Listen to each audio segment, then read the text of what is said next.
દિલ્હીમાં 4 માળની નિર્માણાધીન બિલ્ડિંગ ધરાશાયી, 20 લોકો દબાયા હોવાની આશંકા. દિલ્હીના બુરાડી વિસ્તારમાં 4 માળની નિર્માણાધીન બિલ્ડિંગ ધરાશાયી થઈ છે. કાટમાળ હેઠળ 20 લોકો દબાયા હોવાની આશંકા છે. ઘટનાની જાણ થતાં પોલીસ, ફાયર અને એનડીઆરએફની ટીમ ઘટના સ્થળે પહોંચી જઈ પૂરજોશમાં બચાવ અભિયાન શરૂ કરી દીધો છે.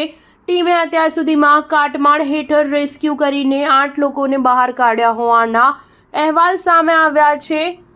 દિલ્હી ફાયર બ્રિગેડના અધિકારીએ કહ્યું કે સોમવારે સાંજે લગભગ 7 વાગ્યાની આસપાસ બુરાડીની ઓસ્કર શાળા પાસે 4 માળની ઇમારત જેએચપી હાઉસ ધરાશાયી થઈ હોવાની સૂચના મળી હતી. કાટમાળ હેઠળથી 20 લોકો ફસાયા હોવાની આશંકા છે. ટીમે કુલ 8 લોકોને બહાર કાઢ્યા છે. તેમણે કહ્યું કે બહાર કઢાયેલા લોકોને તરત નજીકની હોસ્પિટલમાં સારવાર માટે ખસેડવામાં આવ્યા છે. એવું કહેવામાં આવે છે કે આ 4 માળની બિલ્ડિંગ 250 ગજની હતી, જેનું હાલ બાંધકામ ચાલી રહ્યું હતું. બુરાડીના ધારાસભ્ય સંજીવ ઝાને નિર્દેશ અપાયા છે કે તેઓ તરત જ કાર્યકર્તાઓ સાથે ઘટના સ્થળે પહોંચી રાહત અને બચાવ કાર્ય કરી રહેલા વહીવટીતંત્રને મદદ કરે, સ્થાનિક લોકોને તમામ સંભવ મદદ કરે. સ્ટાર ન્યૂઝ 7 હંમેશા સચ્ચાઈની સાથે.